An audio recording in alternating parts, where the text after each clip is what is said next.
Okay, good evening once again. Mic check, can you all hear me?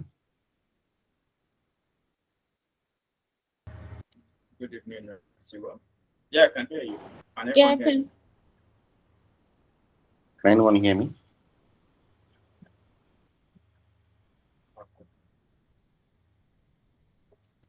I can hear you too. Okay, thanks a lot. It is Eugene.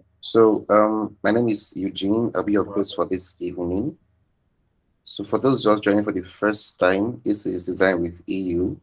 So, basically, what we do is we invite designers from all around to talk about different topics we hope will be beneficial to the community of designers. Today we are going to be having Ibrahim Otukoya. So, a brief about him is he is a B2C brand designer. He has over 5 years of experience working with different persons from different industries, basically. He basically is into brand design, visual systems, graphic assets, and then website design as well. So tonight we'll be having him talk about the art of measuring good designs. So funny story, he made a tweet on Twitter regarding this particular topic, whether I want to make an article or a thread. So we reached out to him about having him come to talk about the topic on this session today. Um, Ibrahim, for the next couple of minutes, we are having you talk, and after your presentation, you can make room for questions and then answer.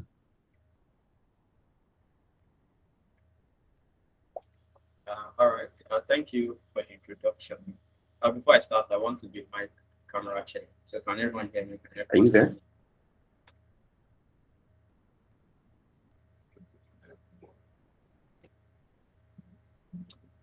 Sorry, can you hear me now?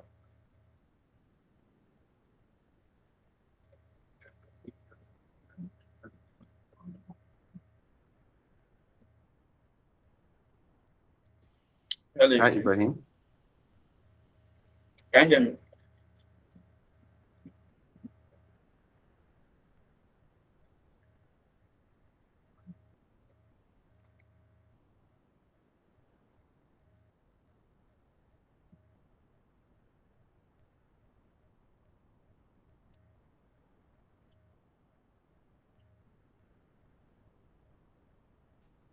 If you're talking, we can't hear you because it shows you're talking Can you here, but see we me? can't hear you. Can you see me?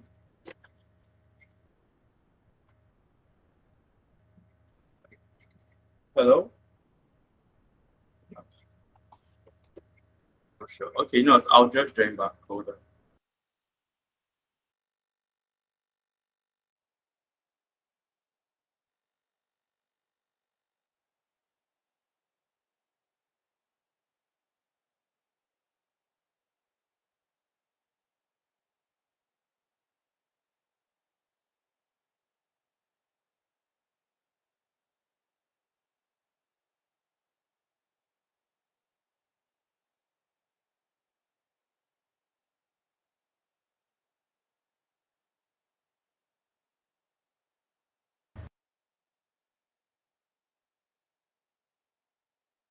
Can you hear me and see me?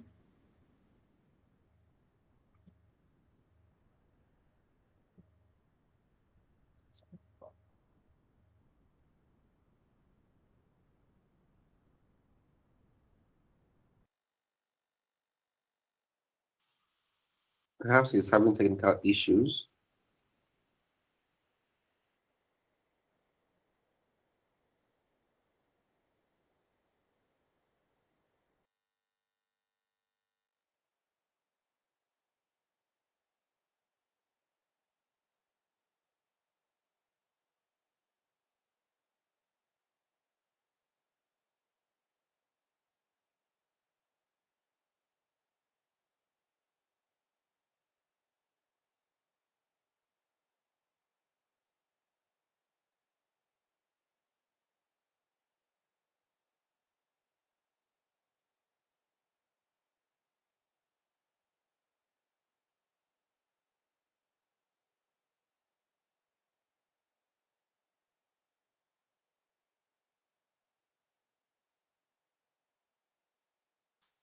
Apologies for these guys. If you will join in soon enough, so we can continue the session.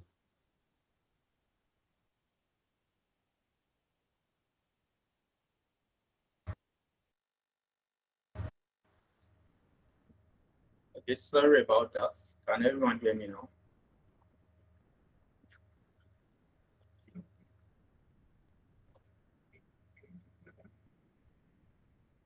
Hello?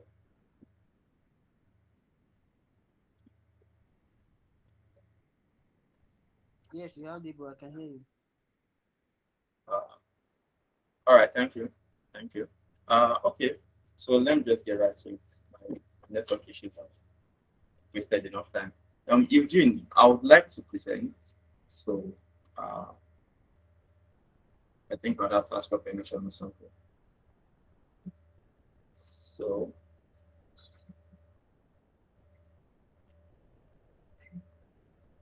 just confirm, can everyone see my screen?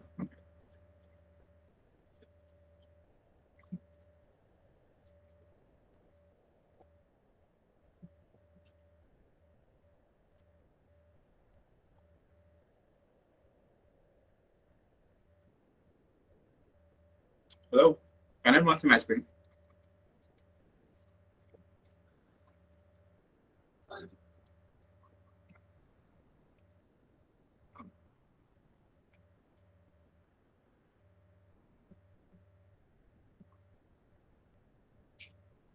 Yes, I need some sort of confirmation if you can see my screen. Yes, I can see your screen. Yes. All right, thank you. Thank you. All right. So as Eugene said, I'm a brand designer. I've been designing for like 5 years, and I mean everything you said is basically correct. So I'll just keep over that. And so today we will be talking about measuring design, and just for the purpose of clarity, this isn't going to talk about measuring the outcome of design. It's more like measuring the quality of design itself. So I think those are two different things. So in case you're thinking that, right. Uh, basically, the the reason for this one, I can't remember what instigated it, but I think I came across a tweet asking how to measure this, and it just sort of like got me thinking. So I I thought about like how I've done it over the years. I thought about like stuff I've read. I also did some more research before Eugene invited me to this class. So getting right into it, this is a brief introduction from it. Eugene has already said the more important things. So okay, so just for the sake of clarity again, the use of the word measure is somewhat, I won't say wrong, because I think measurement or measuring is something that scares a lot of designers. Yeah.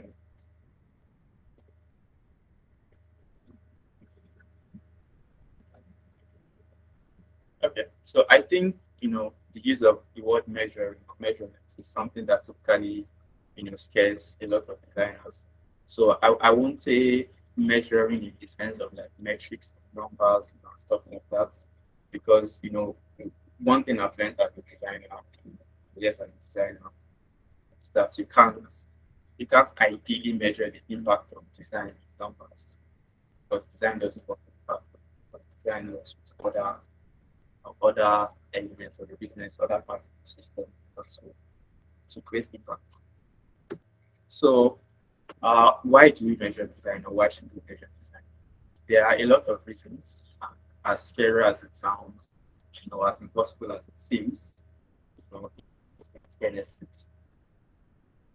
Benefit for me is the fact that um, as designers, we see ourselves as creative people, right? And we all know how difficult it is to measure creative stuff, right? But the people we work with are not as creative, they are not as quantitative, they are more qualitative. So people that do business, people that do research, people that do stuff like growth, those people need numbers or some form of metrics to be sure that okay, what you are doing is in a way helping the business move closer towards the goal, right? So, like I said, while we can necessarily always have numbers, we need to find a way to ensure that okay, the design has a way to help uplift the value of the business or the brand as well. So, like a few reasons why you need to like measure design, is document measurement of design. It helps, helps it makes it easier for us to tie it to like the big picture. Big picture could be anything. It could be success of department, it could be success of design itself, or the success of the business as a whole, or even making it all the database. It also helps us put the value of our work to where we are operating. So, like I said, as creative people, we tend to run away from numbers. But people that we work with typically need these things, even if it's not finite numbers, that is where they need to see something that shows that okay, we can tie what we are doing to what we want or what we are seeing to the vision. So just to clarify, as I said, this section is focused mainly on visual design, visual as brand design, graphic design. The lessons learned here can also be typed product design. It's just they're all the same. I see design. So, but like I said, the emphasis measuring the quality of design itself, not necessarily the impact. That's the whole I feel that you could research if you're interested in that. Right. So starting with, I think I over the years I have presented or I have learned to measure design from three fronts. With each level, more encompassing the level before it. Right. So the first thing I typically measure is the visual design itself. Just like I said, this is focused on different because design is very wide, it's directional, so it's easy to you can't use the same metrics for all aspects of design. So like when it comes to visual design, I judge it on three fronts. The first one is judge the quality of design itself, how it looks, basically. The second one is how well it fulfills its objectives, the goals of design itself. I'll still go more into this. This is just listing them. And finally, how well it fits into the system that it's supposed to work with. So I'll get into what systems are and what systems making this as a design. Right. So the first thing is, like I said, how it looks. No matter how you should approach it, no matter what the bigger picture looks like, design needs to look like that. That's the lowest level like design. That's the lowest bar that there is for design.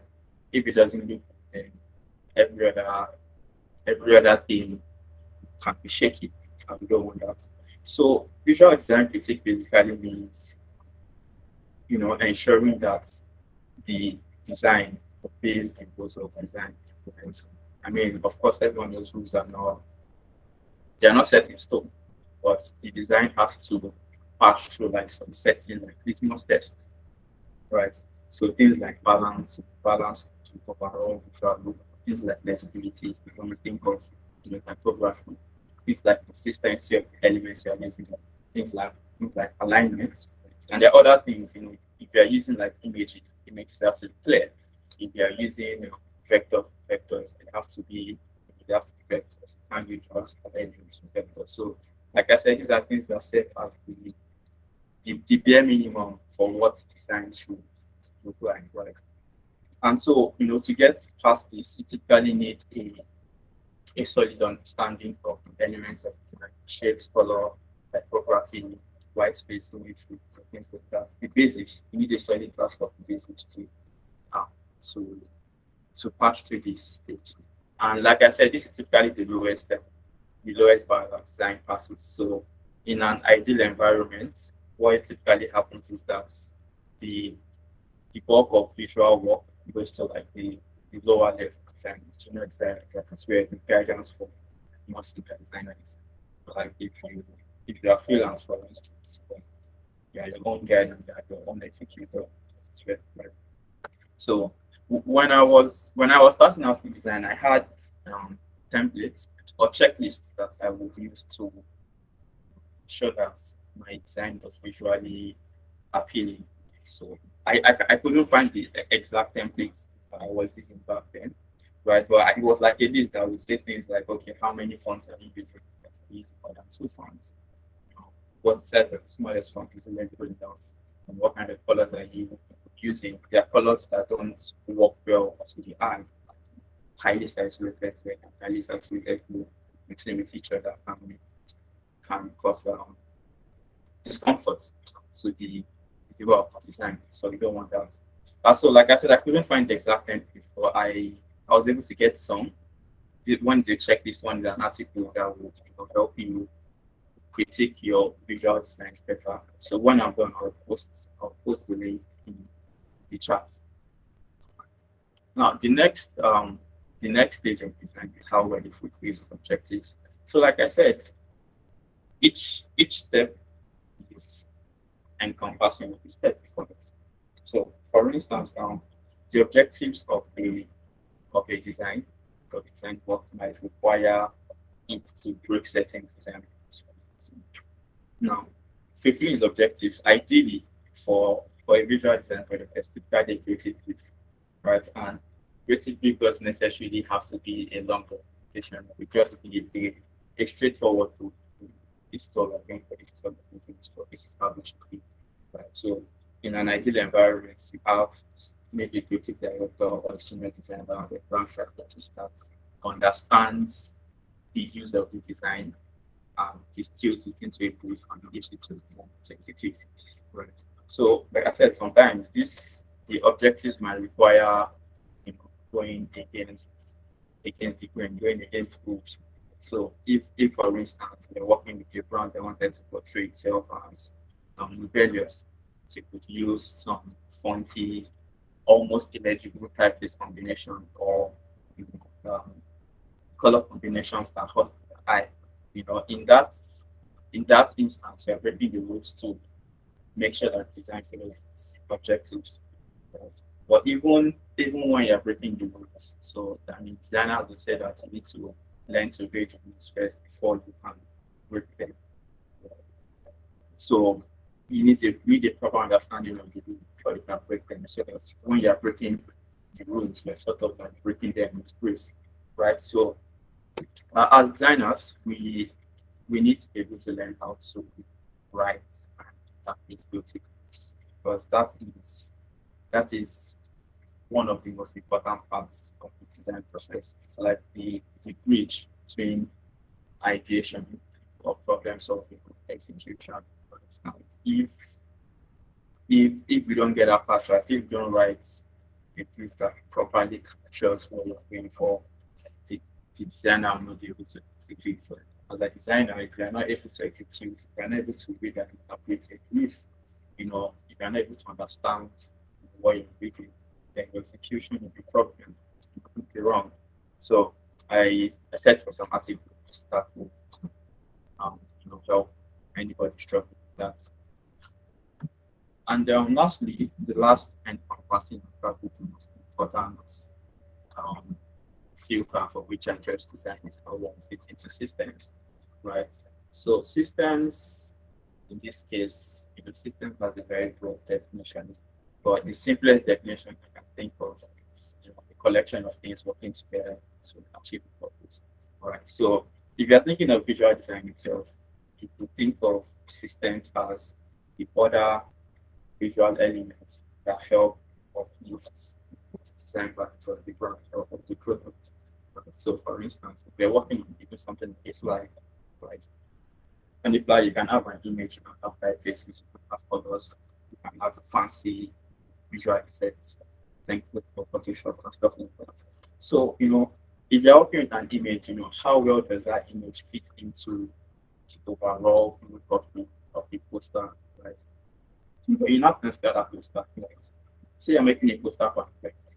So you have posters to share media, you have you have things like tickets, we have physical flyers, things like that. So in that way, there has to be some sort of coherence with each one. Right? So the type of images are used have to be similar, have to be consistent. The proper guiding has to be system. So the layout they're using has to find a way to stretch across multiple uses. So that way, if someone sees a billboard, right, and they see, they can see it on social media, they can connect that, okay, this billboard was part of an overall advertising system for this concert. So like I said, systems thinking is quite broad, but you know, it takes me back to my original point that design as a thing, as an entity, can't be measured in one. So the ultimate success of design is measured in how it affects other, other parts of the system, other parts of the culture. So, like how design helps to make how design helps your sales team work easier. Sorry, please give me a second.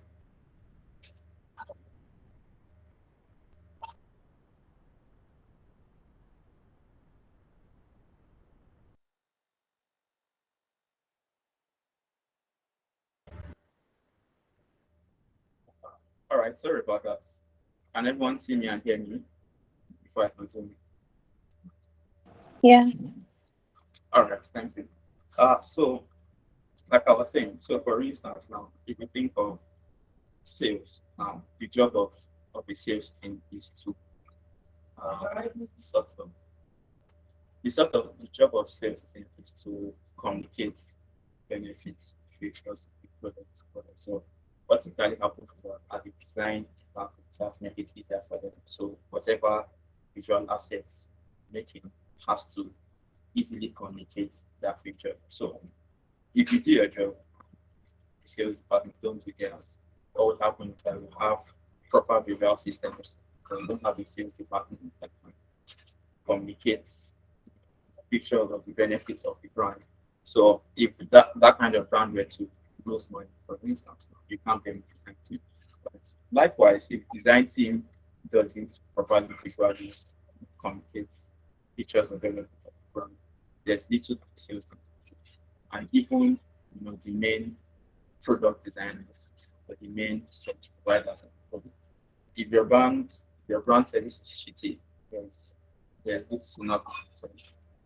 So the overall impact of design is measured in how well it fits into a system, and the overall measured impact of the system is measured in how well it uplifts the values of the brand. So, systems thinking as designers is sort of it's a wide and interesting field. It's what I'm currently learning, design, right? Or my advice would be that you should start from learning what systems is, right? So first understanding what the system is. So like I said, a system is a collection of things. And taking this outside design, it's a collection of things that work together to achieve a purpose. So taking this outside design, you can see systems anyway. So say a school, for instance, a school is a system. You have, if I get to that now, the system has three things: elements, data connections, and a purpose. So you can say that elements plus data connections and a purpose. So elements are the things that make up the system, right? The molecules in the system as well. And data connections are the things that join them together.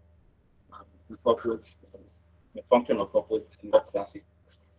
So for instance, you have a school, the ultimate the ultimate function of purpose of the school is to uplift academic education or to instill academic education. That's the ultimate purpose. There are other smaller purposes. Those are not as important. So in a school, you have things like instilling moral values, empowering people that work in the school, because they're trained teachers, paying academic and stuff like that. So when you think of elements, you have things like the buildings, you have the students, you have the teachers, you have the staff. When you think of the connections, these are the things that join them together. So, what joins teachers and students together? Classes. What joins students and administrative bodies together? Our groups. So, interconnections are like the less tangible things, yes, the less tangible things that join these elements together to ensure that the whole project purpose. So now, I digress. Bringing us back to design. When you think of elements in design system, right, you have things like the typography of programs. This is the typeface that you want to see. These are the advanced colors. These are the brand patterns, icons, illustrations, photography. When I think of interconnections, the things that are join together, you have things like communications. Products. These two things are working together. You have your brand values, right? So you have your guidelines. Guidelines show you how these things are supposed to work together. You even have, your staff. So in the sense of a design system, right, staff counts as connections. But in the sense of a brand as a book, staff counts as like. So like I said, systems can get really tricky. It is necessary that we learn what we have. So I didn't prepare a slide for the resources, but there are a lot. But listing off the top of my head, I'll put them in the chat. You can study brands with proper design systems like IBM, study brands that deal or that help other brands create design systems. So you have brands like IQ, have brands like English, even Figma. Figma does a lot of work in ensuring that brands have proper design system, proper vision design systems, right? And if you want to go for implementing strategy, brand communications. So like it's at the level of systems thinking, it's not the job of one person to ensure that systems work. It's the job of because systems help bring different people together. So it's the job of the people to ensure that it work. As design have been focused on probably just visual design system. So ensuring that the visual elements do their own parts in completing the value of the product. And yeah, so like I said, just a recap. The first thing you start with is how well designed is the ensuring that it's properly the elements and principles of assigned properly for how well the next step is how well the brand interprets the objective, but how well it fulfills its objectives, and these objectives can be communicated in design. And lastly, how well it fits into a system, and how well that system fits into um, larger systems. I think that's all. So, I can take questions, suggestions, comments. And if there's anything you understand, just let me know. So, we'll go back. Thank you.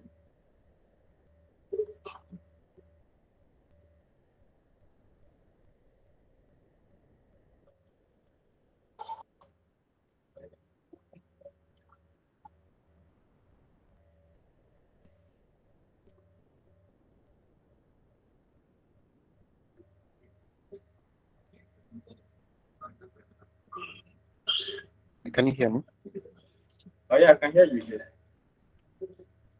Okay, so right about now, we'll just take questions from the participants. If you have a question, just either unmute your mic, raise your hand, or type in the chat box for him to answer.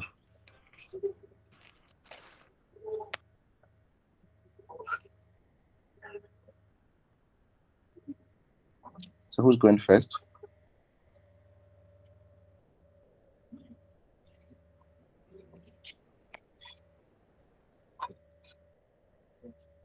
I will be posting a link to the resources in the chat now. So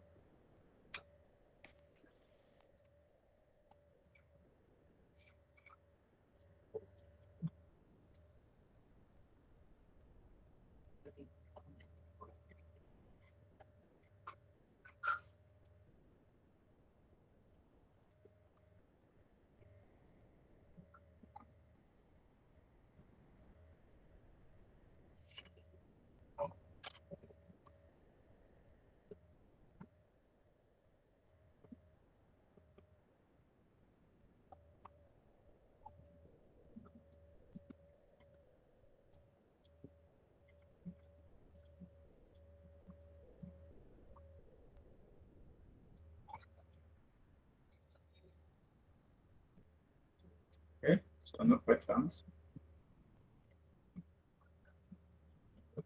So there's one in the chat right now. So someone is asking, what would you say is the best growth path for designers in order to be able to consistently churn out good designs? Okay, so it depends. Okay, hello, Tiwa. It depends on the level that you are at, what you are going for. So ideally, not all not all designers end up on the visual part, right? Because if you think about like the design part, you can either go towards the visual design part or towards like the business development growth part, right? So, so I think that's the first thing I'd like to clarify. Where what level are you at? How long have you been designing? What level are you saying about? I think you should answer that too. Um, go from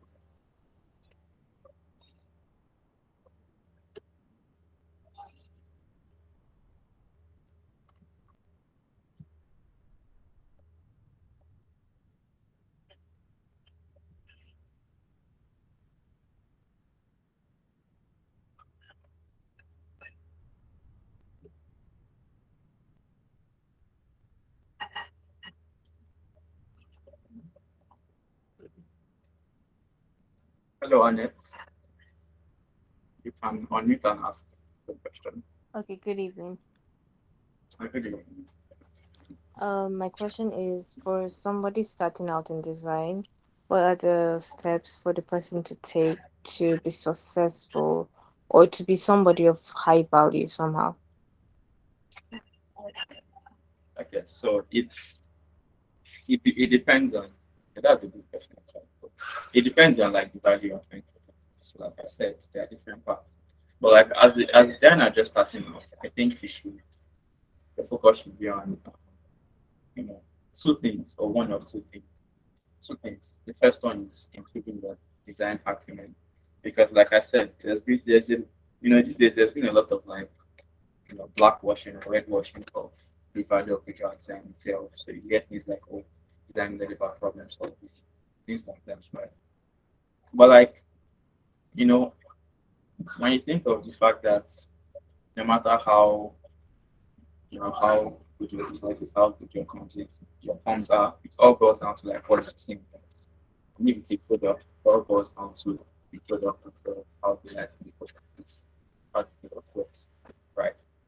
So, for example, I'm just starting out. I think your focus should be on improving your design acumen and how you could go about this.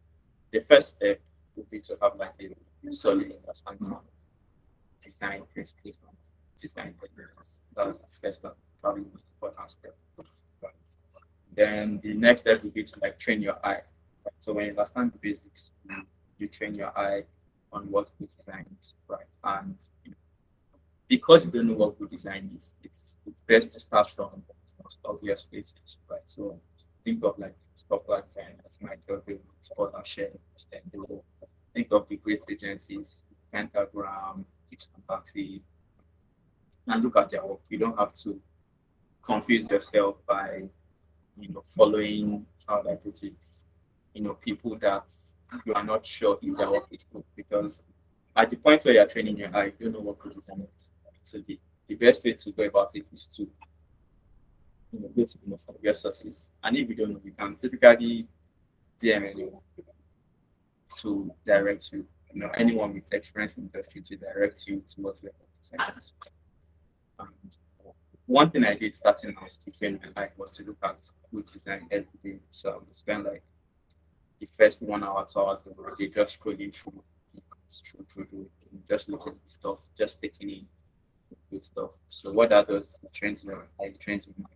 So what good design is, and of course, lots of practice. So practice, there are different ways for practice, right? You can replicate what you see. You can practice, what you learn, physical part of what you learn. You can ask a mentor to give you some form of exercises. But the thing with practicing on your own is that you don't you need a guide to be able to tell you that you are going on a straight path. So it's like if you are driving in a desert, for instance, in an open field, you can't be sure you know how to drive because there are no guides, like a road to provide you. So you need a mentor too. Not just a mentor, maybe someone on the internet you can send your work to ensure that person tells you this is what's right, this is what's is good. I, I think that's ideally the first place that the designer can start from. If you want to go further, you learn how to talk about how to write stuff like creative briefs, how to understand what people are saying. Like I said, design is the bridge um, between a lot of things. The bridge between ideation and execution, for instance, the bridge between what the client thinks, what's what's the best version of what their business can be, right? So for you to be able to act as a proper bridge, you need to learn how to communicate, listen to what people are saying, communicate your ideas, communicate value of your ideas, stuff like that. Yeah, so I think that's typically recommended part to becoming a great designer. Yeah.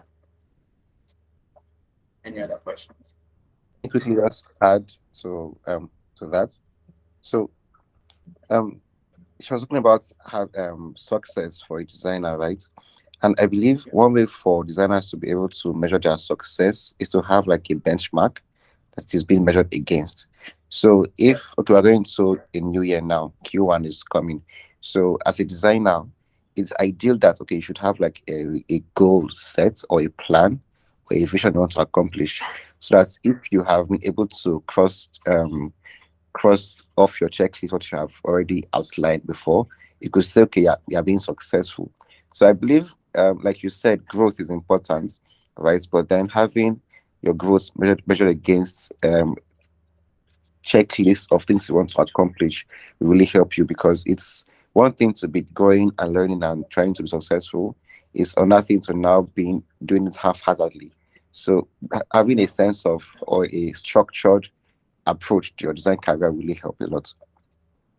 Yeah, yeah, you're right about that. Thank you for that. It is like So planning. another question from someone. Okay.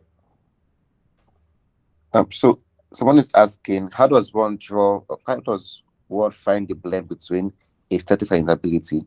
Like, where do you draw the line between the two? Uh, well, to be honest, I wouldn't say there's a line. The way I just see it is that aesthetics should not obscure usability. So I think they have their functions. Aesthetics typically, while they help uplift usability, they also help instill some sense of delight into my products or into brands. Right? That's if that's part of the objectives. So as long as aesthetics doesn't obscure visibility, I really don't think there's any line between them. So I think you should strive for the highest level of outputs. That's what the best brands and best products give you. Right? And you also have to um, keep in mind that aesthetics differs for brands. So like that's we have to go back to the levels of measuring those things. You have your systems, you have your objectives, and you have your job. So right, when you think of a brand that says caters for a wide range of people, right, they have to strike a balance between what they would count as aesthetics, right? Because if you're catering for a worldwide audience, you have to keep it as simple and minimal as possible. So that there isn't any. Where we have relatively smaller audience, right? If your audience is, or if your brand persona is excited, for instance, or fun, or jolly, or wow, right? You can go wild with your aesthetics. You can even, in some instances, security is a ability for the sake of the lights. People do it. So I think if you give people a good experience, right, a very delightful experience, they're ready to put in the extra effort to enjoy, enjoy the product experience. Yeah.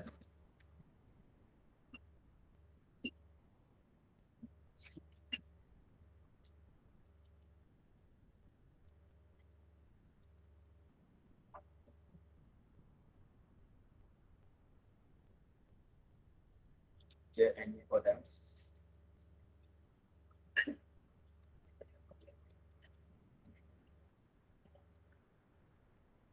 either on LinkedIn or Twitter, I could just do that. So what did you say? Okay, my LinkedIn. And of course, this session is being recorded, so in a little bit, it will be uploaded on our YouTube channel.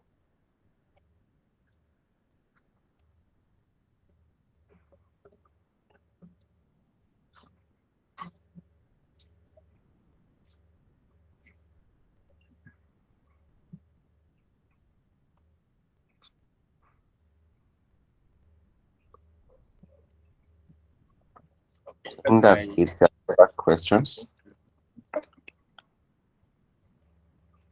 okay. If there are no more questions, then I guess I can leave you with a tip or a bit of advice. And I mean, the advice I would have is that you should always strive for the highest levels in whatever you. So if you choose to, as a designer, like I said, you fit into different parts of the system. But I say if you choose to stick to one part, you can try to be purely visual design, a purely user interface design, or a purely graphic. Ensure you strive for the highest levels of that. And if you choose to, find yourself at the intersections of two parts of the system. So say you want to work as a brand strategist and brand designer or motion designer and product strategist. And you can find yourself at any intersection. Just ensure that you strive for the highest level wherever you find yourself. And I think I would leave you guys with that. So it's enjoyable talking to everyone. Thank you for the nice questions that you asked. I hope we can do this another day.